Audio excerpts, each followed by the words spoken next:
So welcome everyone to the Eternal Card Breakdown. My name is Pojo, and today we are looking at the new promo card, Brenn, Chronicler of Ages.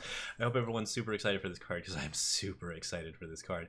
He looks really fascinating. He's got a lot of good things going for him, and we're going to talk about all of them in turn.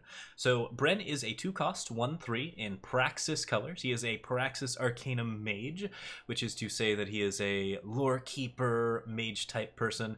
The lore provided for him is that he is a character who is capable of seeing into the Oasis and basically discerning from scrying through the Oasis and discerning from multiple realities the correct reality, which he is then scrivening down in his multiple books that he's got floating around all over the place.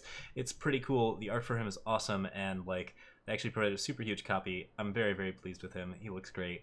He looks a little bit like a Zinto, which is kind of odd, but I am pretty sure that he is not in any way related to a Zinto. Just a standard Praxis-y mage with a lot of cool Praxis-y mage things going on. Okay, so let's talk about the stats and the gameplay balance first, because while I love Praxis mages, that's probably the thing that we want to talk about the most. So Brenn is 1/3 for 2. On the first time that you play a spell on your turn, you get +1 power this turn, and then you increase this ability by 1. So this is that engine ability where you get to increase an ability every time that you use it. That we have seen on the different 5-drops in Dusk Road and Dead Reckoning. Well, Dusk Road in particular. So, but it's on a 2-cost, which is a much more interesting place to start building your engines from. It's actually really exciting.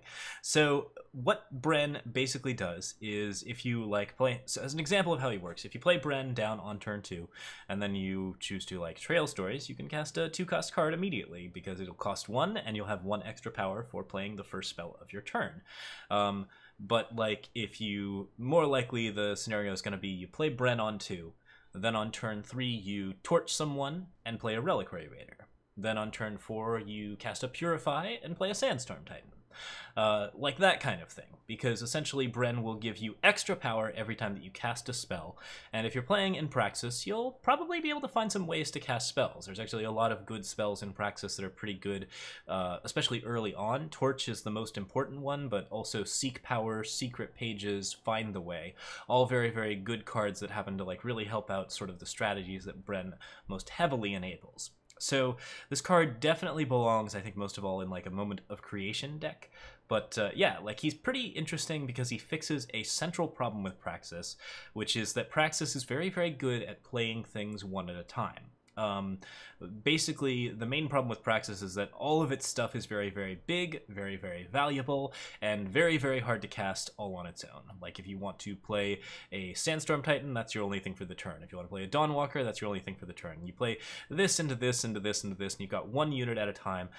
Brenn is something that actually allows you to cast multiple spells and use a lot of power all at once.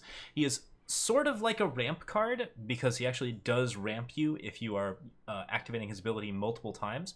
However, I think that if you are looking for like a strict evaluation of how Brenn works, you would not treat him as a ramp card, because what he does is not specifically allow you to access higher cost cards. If he does do that, then he's been on the board too long, and he's clearly spiraled out of control. But it's his initial impact as a 2-drop that basically just has to be removed, or else it does that thing that makes him kind of useful as a good card. So, like, and that's sort of the thing that we want to talk about. Like, basically, if you are using Brenn to just play down a small defensive drop, then play a Torch, then play a Reliquary Raider, that's good value for Brenn, because A, you got the Torch Reliquary Raider, which is something that's going to just cold stop a Skycrag deck, or maybe help out a lot against Argenport with their many different 3 health units that really want to die. But also, like, it helps you clear the way for Reliquary Raider so you can get your card engines going. Like, it allows you to establish a little bit more tempo early on, and that's something that you really want to do in Praxis, because Praxis is not very good at seizing the early game at this point. So this is a good way to defend your board strategy and make use of the many sort of like redundant ways that you will have to seal up the early game and get yourself into the late game, where cards like Mystic Ascendant, Heart of the Vault, Great Kiln Titan, Invoke the Waystones, like basically everything like super big at the top end of Praxis will just help you win it. Like Praxis Moment of Creation is really going to love this. If you want to play like blue stuff with Channel the Tempest and all sorts of big control cards, or green stuff with Harsh Rules and New Tomorrows and Martial Ironthorns and many shenanigans with Sword of the Sky King. Like, Brenn is something that basically just allows you to seal up some early game stuff, and then if you continue to have him on board, which I would say is not terribly likely, he will eventually ramp out those big like 8 drops and those big 6 drops, and that's going to be something that's pretty cool. So like, basically, just in terms of his initial impact, that's where Brenn is fairly strong. It's just the fact that he's an okay statted unit, good defensive line, and he does something useful on the turn after that he's played, which is pretty good for a 2-drop. Like, most 2-drops you want to have either some initial impact or some ability to play with them, but also his ability gets stronger over time, which means that over time, if you are leveraging that ability, your opponent is going to be forced to remove Brenn. And that is something else that you really want out of a 2-drop in Praxis. Like most Praxis 2-drops, you play like Temple Scribes, you play Trailmakers. Your opponent has the option to ignore them because they're eventually going to just make it so that, like, you know, you'll only play so many Sandstorm Titans, so your opponent can save all their removal for those. And just ignore your ramp cards because eventually you'll have 12 power and maybe they don't care that much. Brenn, on the other hand, is like a ramp card that can actually do just absolutely crazy things. And like, when it's getting you +3, +4, +5 power a turn, that kind of tempo swing is something that your opponent really has to deal with. So they're more likely to spend a torch or an annihilate, or, well, not an annihilate, but like some sort of removal on Brenn. He's also kind of tricky to remove. He's got that 3 health stat line, which is still hailstormable or torchable, but at the very least it's tough enough to block 2-drops, and it's tough enough to block many different cards that can actually do a lot of damage. It's a little bit tougher than your average 2-drop. And he's also a hybrid color, which means he can't be annihilated, which is always a core ability for good cards, I would say. The main problem with his stat line is that 1 attack. That's not a very good tempo setup. Like, you just don't really get to push a lot of damage, but if you're in Praxis, you're usually not worried about that because you have Sandstorm Titan, you have Heart of the Vault, and like Brenn, I would say in particular, plays extremely well with Heart of the Vault.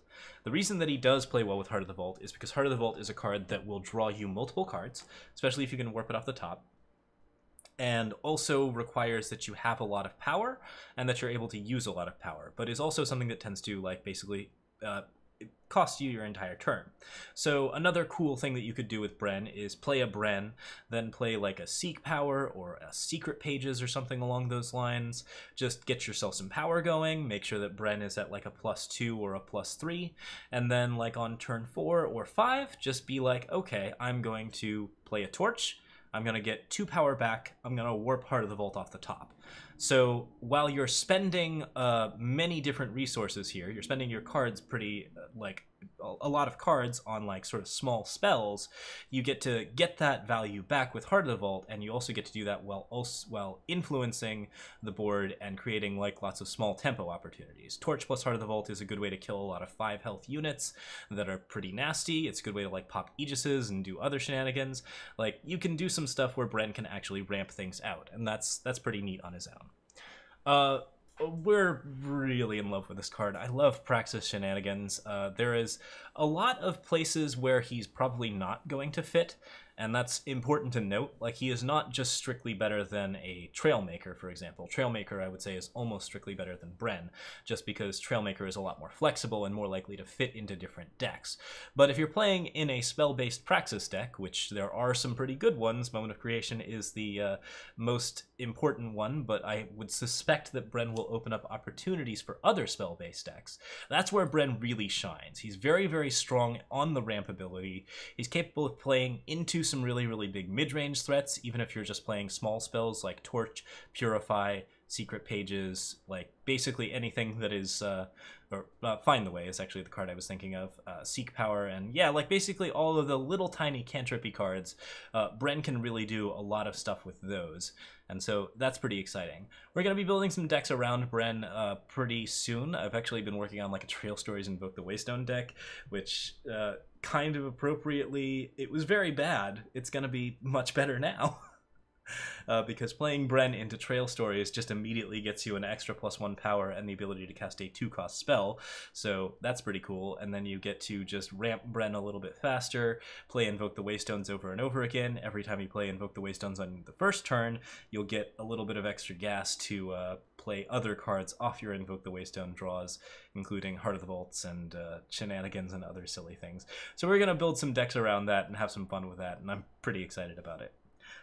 Yeah, overall, like, I'm very impressed with Brenn. I would like to say that I'm really pleased with the lore for this one. Like, this guy is really, really cool. There's a whole lore doc for it. We'll put the link in the description on the YouTube video, where, like, basically they just wrote out, like, a nice little thing for Brenn. I wasn't sure if they were going to do more than one piece of, like, big writing a month, and this is actually, like, a really, really cool hero description that's describing events that aren't happening in other places in Argenport in Chapter 17. So we're looking at different parts of the map. We're looking at, like, a lot more story for Eternal overall. If they keep up this pace, then I think the Eternal storytelling is actually going to be really, really fun, and we're going to see a lot of, like, cool stuff out of it. So that's really just, like, another cool bonus. Overall, I would say that Brenn's power level is, you know, like probably like a 7 or 8 out of 10. He's not like an amazing card on his own. He doesn't fit into too many decks, but the decks he does fit into, he's very powerful. He's a role player, and like as a 2-drop, he's just like he's all that you can ask for out of the 2-drop slot. Basically, he's capable of doing something that influences all of the late game shenanigans that we really, really want to play. And yeah, it's going to be a lot of fun. I think we can do pretty amazing stuff. We'll have a delightful, delightful time with him. So yeah, we're going to be playing a lot with Brenn in the future, and that is all I have to say about him for the moment. So to the YouTube folks, thanks for watching.